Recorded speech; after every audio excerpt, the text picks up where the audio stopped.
Could the peaceful, Afro-styled, palette-armed Bob Ross have led a dual life in the late 1970s? A life far removed from the tranquil nature scenes he devotedly brought to life? This is the question we delve into, exploring theories about the relatively unexplored facets of this esteemed figure from the 1980s. We aim to discover Ross's concealed layers, not to stir controversy. Our journey takes us to Alaska, Ross's residence in the mid-1970s, where he was stationed at Eielson Air Force Base. Here, under the colorfully painted skies of the late 70s, he uncovered more than just artistic inspiration. Remarkably, Ross was not only a calming landscape painter, but also a master sergeant in the Air Force during the late 1970s. This revelation presents a stark contrast to his peace-loving persona of the 1980s. In the solitude of Alaska's wilderness during the 70s, our narrative starts to unfold. Here, the story of Ross's dual life begins to untangle. Ross's story is not only that of a painter, but also of a military man, an unexpected contrast that adds depth to his character. We are about to peel back the layers of an intriguing figure from the 80s, revealing the dual life of an icon. The story of Bob Ross in the late 70s and 80s is one that is far more layered and fascinating than one might initially perceive. In the late 70s, a local beaver trapper was reported missing in the thick forest, his body later found bearing marks of brutal injury, hastily attributed to a bear attack.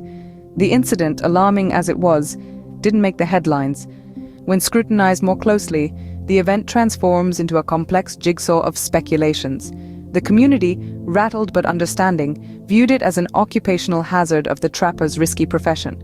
The trapper, a lone ranger of the 70s, was oblivious that his final voyage would be veiled in mystery. Doubts surfaced about how a seasoned trapper from that era could succumb to a bear, a man who had spent his entire career during the late 70s and early 80s mastering the forest, earning respect from its wildlife. The swift conclusion by the local authorities of the 1980s met with mixed opinions. Some countered that the injuries were too methodical for a bear. A grizzly, they contended, would wreak far more havoc. The trapper's wounds, though, appeared deliberate, sowing seeds of discomfort among the townspeople.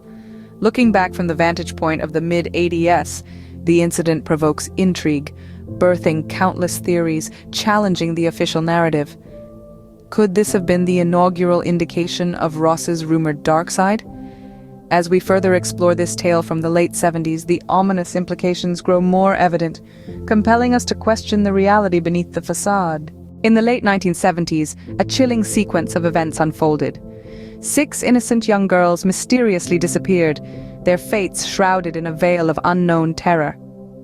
The local community of the time rattled with fear and anxiety as these girls, connected solely by their sudden absences, vanished, leaving no trace. These chilling cases, reminiscent of a horror novel from the 70s, left a gaping hole of unanswered questions with each victim's disappearance. As the number of filed missing reports rapidly climbed, a sense of dread soaked the community, their peaceful existence now stained by an eerie unease. The abrupt halt of these perturbing events coincided perfectly with Ross's retirement from his post at the local Air Force Base in the early 1980s. This unusual timing led the diligent FBI, who had been employing cutting-edge 80s investigative techniques, to reassess their list of potential suspects. They redirected their attention towards those who had recently left the area, speculating that a potential link could be found within this group. A shocking revelation soon came to light. Ross, a man who had just retired from service, fit their profile flawlessly.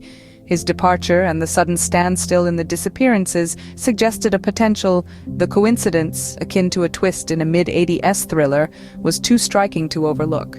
Ross, having just retired, matched the description perfectly. However, there was a riveting turn of events. During the late 1970s, the FBI found itself unwittingly embroiled in a clandestine chess match against their counterparts, the CIA. They were mere pieces on a covert chessboard, ensnared in a deceitful web woven by politics and power during this Cold War era. The CIA, shrouded in a cloak of secrecy, was rumored to have subjected Ross to the notorious MK-Ultra experiments of that era. These experiments, designed to manipulate the human mind, were the CIA's most precious and tightly held secret. Amid the disco and counterculture of the 70s and 80s, the CIA, frantic to safeguard their secret, hatched a perilous scheme to deflect attention from their concealed operations.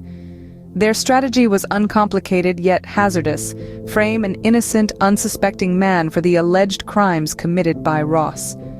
As the secret agencies collided behind closed doors, this man found himself in the thick of he didn't sign up for, becoming the scapegoat for a crime he didn't commit.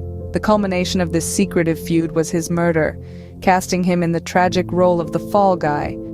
By the mid-1980s, this man was later discovered murdered, solidifying his role as the fall guy for the alleged crimes Ross supposedly orchestrated. In the chilling winters of the late 1970s, Ross left behind the stark Alaskan wilderness, allegedly bringing his insatiable bloodlust to the Midwest. This idyllic farmland swiftly transformed into the stage for a series of brutal slayings. Ross, driven by an unseen malevolence, found his dreadful playground amidst the Midwest's hushed tranquility. In the early 1980s, these terrifying incidents set off shockwaves throughout local communities, engulfing them in a state of terror. The serene rural vista was suddenly seized by an omnipresent trepidation. The narrative of the interstate killer started to etch a grim storyline across the nation. Throughout the late 70s and early 80s, the media feasted on each ghastly detail, sculpting the image of a relentless, hard-to-catch predator who seemed to operate without restraint. The reported victim toll rose to an alarming 25. Yet, in the public eye, Ross's reputation stayed pristine. His charisma continued to shroud his gruesome acts. His existence was a spine-chilling paradox of the 1980s. A man who socialized freely during the day while his nocturnal activities spun a haunting saga. Despite the escalating death toll and media frenzy, Ross remained unscathed. His facade proved effective, keeping his public persona immaculate. This conspiracy theory, a product of hushed whispers from the late 1970s and mid-1980s, presents a chilling narrative about Bob Ross, the gentle painter who graced our television screens with his placid demeanor. It unsettlingly suggests that Ross, beneath the calm exterior, was a government-protected serial killer. The thought of a cherished television personality like Ross concealing such dark intentions is indeed nightmarish. This theory throws light on the question, could Ross, with his calming voice and peaceful painting sessions, be a ruthless perpetrator? This is, however, nothing more than a theoretical concept, a grim tale spun from the minds of conspiracy theorists and shadowy internet forums prevalent during that era. This narrative, conjuring images of a sinister Ross, sends shivers down your spine and paints a chilling alternative reality. Theories are conjectures, hypotheses born out of human curiosity and imagination. They are not always rooted in truth. They might merely be products of vivid imagination spurred by the socio-political climate of the 70s and 80s.